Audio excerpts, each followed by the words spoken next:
What is up, bros and brats? I am Inkslasher, and today we got a pretty large patch for Call of Duty Infinite Warfare. It mainly included 2 brand new weapons. On top of that, it also included 3 different Scorestreak variants for every single Scorestreak. And before you go hating on the video because of the Scorestreak variants, you might want to hear exactly how they work, because I don't think they're quite as toxic as everyone thought they were going to be. And on top of that, if you could hit that like button, that would be very greatly appreciated, because guess what? The 2 brand new weapons in Infinite Warfare are 100% free. So let's start off by talking about the 2 brand new weapons, and compared to the last weapon drops, I would say these ones are kind of lackluster compared to the other 2. Reason being, the last weapon drop, the Xeon and the VPR, were 2 of the best weapons in the game. Well, the VPR after it got buffed, but still, they are 2 of the best weapons in the game, whereas these 2 weapons we're going to be looking at today are just kind of average. The first of which is the Trencher. The Trencher is basically the Type 100 from Call of Duty World at War. It's very, very similar to that, and overall, this weapon is just kind of alright. It's got a mediocre damage with a mediocre fire rate with a mediocre range.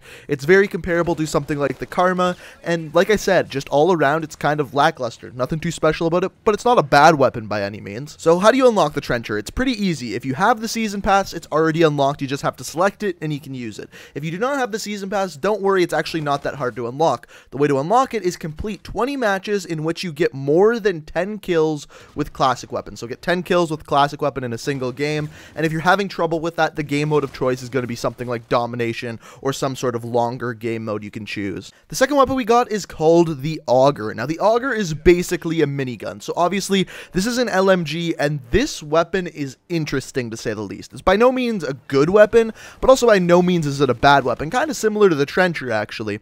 So this weapon, the interesting thing about it is when you start firing it, it has a slower fire rate, and then as it kind of warms up, the fire rate kind of excels and excels until you have a very quick fire rate.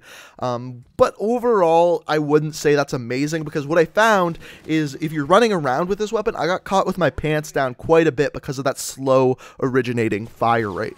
Now, once again, with the Auger, if you have the Season Pass, it's completely free, and you unlock it simply by logging on, and you can use it whenever you'd like. However, if you don't have the Season Pass, once again, it's pretty damn easy to get. You have to complete 20 matches in which you land more than 50 bullets with an LMG. In other words, you got to get 50 hit markers with an LMG to unlock this. So with this, you're going to want to use a weapon like the Mauler that doesn't have quite as high of a damage as the other weapons. So that way you get more hit markers, and it's easier to unlock this. And once again, if you're having trouble getting these games with 50 hit markers, the best way to do so is by playing those longer game modes, whether that be Domination or whatever, instead of Team Deathmatch. Now, for each of the 2 new weapons, there is 4 weapon variants, 1 common, 1 rare, 1 legendary, and 1 epic for each, and we're going to be looking at those next. So the common variant of the Trencher is called the Infiltrator, and the only attribute it has is stability, which reduces your recoil. The next variant is called the Air Raid. It has Talon, which kills while airborne, grant a small bonus to your payload meter, and Creeper, increased movement speed while crouched. Overall, I really don't think this variant is that amazing. However, the next variant, we actually got a nuke variant called the Gamma. This weapon, of course, has nuclear, which is 25 player kill streak, grants the deatomizer strike and focus, reduced idle sway while aiming down sights. And the final and epic variant of this weapon is called the Blitzkrieg, but really it should be called the Noob Tube, because the first perk is Grenade Launcher. This weapon has a single-use underbarrel grenade launcher, and it's interesting that it says single-use, because I've seen someone fire 2 grenades from the bottom of this weapon, and I don't know how they did that, if it was a glitch or what, but I've definitely seen it, so only time will tell. I don't have the weapon unlocked, so I don't know yet.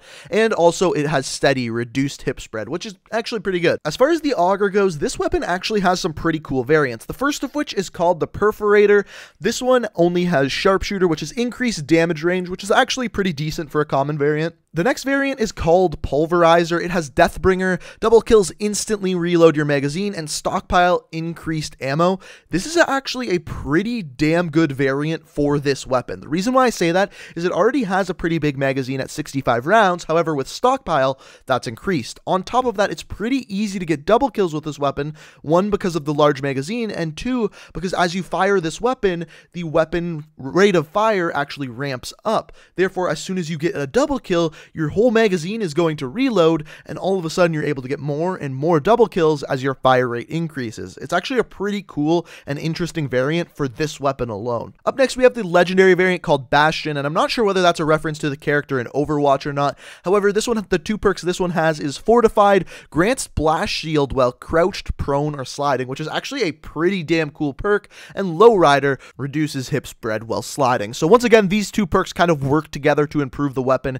It's a pretty cool weapon. Last but definitely not least, we have the epic variant of the Auger called the Fury. This has Twin Sanity, which gives you akimbo augers with improved hip spread, and on top of that, Steady, another improvement to the hip spread. This is insane. This is absolutely insane. Now, I'm not sure how usable this will actually be, but it'll definitely be pretty cool to hold down some objectives in like domination and stuff with double miniguns, which is just mental. Now that we've looked at the 2 new weapons, let's now go and look at the new Scorestreak variants. And I'm not going to go through and individually read you the description of every single one. I'm thinking tomorrow we do a video to kind of talk about the better ones, but as of today, I'm just going to go through and explain to you how exactly the Scorestreak variants work and why I don't think they're that bad for the game. As far as Infinite Warfare goes, in my opinion, these Scorestreaks are pretty damn lackluster and kind of underpowered.